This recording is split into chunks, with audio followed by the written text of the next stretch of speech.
আশা করি সবাই অনেক অনেক ভালো আছো। যে যেখান থেকে আমার এই ভিডিওটি দেখছো তাদের অসংখ্য অসংখ্য ধন্যবাদ। বন্ধুরা, তোমরা নিশ্চয়ই মোবাইল অথবা কম্পিউটারের মাধ্যমে আমার এই ভিডিওটি দেখছো। মোবাইল এমন একটা জিনিস যা বর্তমানে আমরা সবাই ব্যবহার করে থাকি।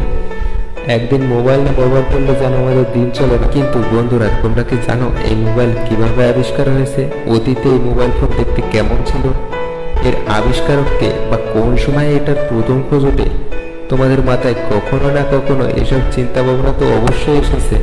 তো বন্ধুরা, এসব কিছু না জানা থাকলে কোনো প্রবলেম নেই, আমি তো আছি। আমি এসে গেছি তোমাদের এই সকল প্রশ্নের উত্তর জানাতে।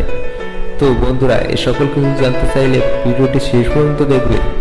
তাহলে চলুন বন্ধুরা, শুরু করা যাক আজকের ভিডিও। যদি মোবাইল ফোন তৈরির ইতিহাসের কথা বলি, তাহলে এই মোবাইল ফোন তৈরির কারণ সম্পর্কে জানা দরকার। এর জন্য আমাদের প্রাচীনকালের দিকে নজর দিতে হবে। সে সময় এক জায়গা থেকে অন্য জায়গায় তথ্য আদান প্রদান করা হতো পায়ে হেঁটে, যার জন্য অনেক দুর্গম এবং কঠিন রাস্তা পার হতে হতো, যাতে অনেক সময় লাগতো। কিংবা কিছু ধনী ব্যক্তিরা ছিল যারা পায়রা অথবা ঈগলের ব্যবহার করত, কিন্তু অনেক পাখি তার গন্তব্যস্থলে পৌঁছতে পারত না। এরপর কিছুটা উন্নত হয়ে আসে ডাক ব্যবস্থা। সেখানে চিঠির মাধ্যমে এক জায়গা থেকে অন্য জায়গায় তথ্য পাঠানো হতো, কিন্তু এই সব ব্যবস্থাই ছিল অনেক সময় সাপেক্ষ। সে কারণে বিজ্ঞানীরা অনেক আগে থেকেই এমন একটা যন্ত্রের আবিষ্কার চেষ্টা চালিয়ে যাচ্ছিল, যাতে খুব অল্প সময়ে তথ্য আদান প্রদান করা যায়, বা এমন একটা যন্ত্রের আবিষ্কার করার চেষ্টা করছিল যাতে দুজন ব্যক্তি অনেক দূরে থেকেও কথা বলতে পারে। ফলে 1800 শতাব্দীর শুরু থেকে এরকম একটা যন্ত্রের আবিষ্কার শুরু হয়ে যায়। আর 1876 সালে সর্বপ্রথম আলেকজান্ডার গ্রাহাম বেল একটি টেলিফোন আবিষ্কার করেন। কিন্তু এই আবিষ্কারের ভিতরে তার শুধু একার হাত ছিল না, তার আগেও অনেক বিজ্ঞানীরা এই যন্ত্রের আবিষ্কার করার চেষ্টা চালিয়েছে। আর তাদের রেখে যাওয়া তথ্যের ভিত্তিতে গবেষণা করে আলেকজান্ডার গ্রাহাম বেল টেলিফোন যন্ত্র আবিষ্কার করেন। বন্ধুরা, বর্তমানে আমরা যে টেলিফোন ব্যবহার করি, যা তারের মাধ্যমে এক জায়গা থেকে অন্য জায়গায় শব্দ প্রেরণ করে, রবার্ট হুক 1667 সালে একটি টেলিফোন বানায়, যাতে তারের দুই প্রান্তে দুটো রিসিভার লাগানো ছিল, যা এক প্রান্ত থেকে কথা বললে শব্দ তরঙ্গের মাধ্যমে যে অন্য প্রান্তে শোনা যেত। এরপর 1816 সালে ফ্রান্সিস রোলার নামের এক ব্যক্তি একটি ইলেকট্রনিক টেলিগ্রাম যন্ত্র আবিষ্কার করে। এর দ্বারা এক স্থান থেকে অন্য স্থানে ইলেকট্রিসিটির মাধ্যমে তথ্য পাঠানো হতো, যাতে কিছুটা সমস্যা ছিল। এর দ্বারা এক সময় একটি বেশি তথ্য পাঠানো সম্ভব ছিল না এবং সে তথ্যগুলো কোডিং করতে হতো। এরপর 1861 সালে একজন জার্মান ইঞ্জিনিয়ার জোহান ফ্লিপ্রাইস শব্দ পাঠানোর জন্য একটি যন্ত্রের আবিষ্কার করে। সে যন্ত্রটির নাম রাখেন টেলিফোন। সে মনে করত ইলেকট্রিসিটির মাধ্যমে শব্দ এক জায়গা থেকে অন্য জায়গায় পাঠানো সম্ভব। এটাকে বিশ্বাস করে সেই টেলিফোন যন্ত্রটির আবিষ্কার করেন। কিন্তু এই টেলিফোনের একটা প্রবলেম ছিল, এটাতে যে শব্দ পাঠানো হতো তা ছিল একতরফা এবং অস্পষ্ট। এজন্য এই টেলিফোন যন্ত্রটি বেশি লোক ব্যবহার করেনি, যার ফলে আবিষ্কারটি ব্যর্থ হয়ে যায়। এরপর ইতালির একজন বিজ্ঞানী অ্যান্টোনিও মুসি একটি যন্ত্রের আবিষ্কার করেন। 1871 সালে তিনি এই যন্ত্রটি আবিষ্কার করে নাম দেয় সাউন্ড টেলিগ্রাম, কিন্তু এটাও ব্যর্থ হয়ে যায়। আর এদেরই পরে আসেন মহান বিজ্ঞানী আলেকজান্ডার গ্রাহাম বেল। তিনি 1847 সালে 3 মার্চ ইংল্যান্ডের এডিনবার্গে জন্মগ্রহণ করেন। ছোটবেলা থেকেই সেই পড়াশোনায় খুব ভালো ছিল।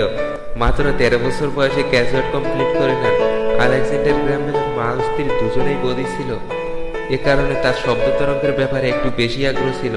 সেই শব্দ তরঙ্গের উপর গবেষণা করতে গিয়ে থাকে তার আগেও অনেক বিজ্ঞানী শব্দ নিয়ে গবেষণা করেছে এবং তারের মাধ্যমে শব্দ পাঠিয়েছে, কিন্তু সেগুলো বেশি কার্যকারী হয়নি। এসব কিছু জানার পর সে নিজেই এই টেলিফোন আবিষ্কার করার জন্য একজন সহকর্মীকে নিয়ে কাজ শুরু করেন, যার নাম ছিল থমাস উইটসন।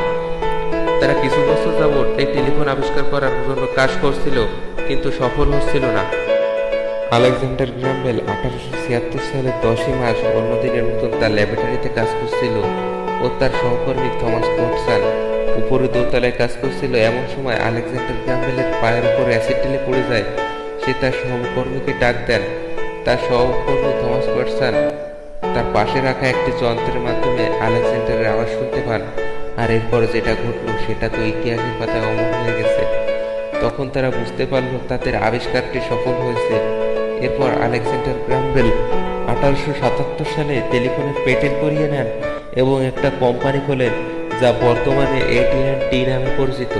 টেলিফোনের প্রথম উপমহাদেশীয় কল করা হয় 1915 সালে। আর আমরা সবাই ফোন রিসিভ করে যে হ্যালো শব্দটি বলি, এই শব্দটি প্রথম ব্যবহার করেছিল Thomas Edison. Alexander Graham Bell telephone আবিষ্কার করার পর যেন ঝড় উঠে যায় সারা পৃথিবীতে আরো উন্নত টেলিফোন আবিষ্কার করার জন্য।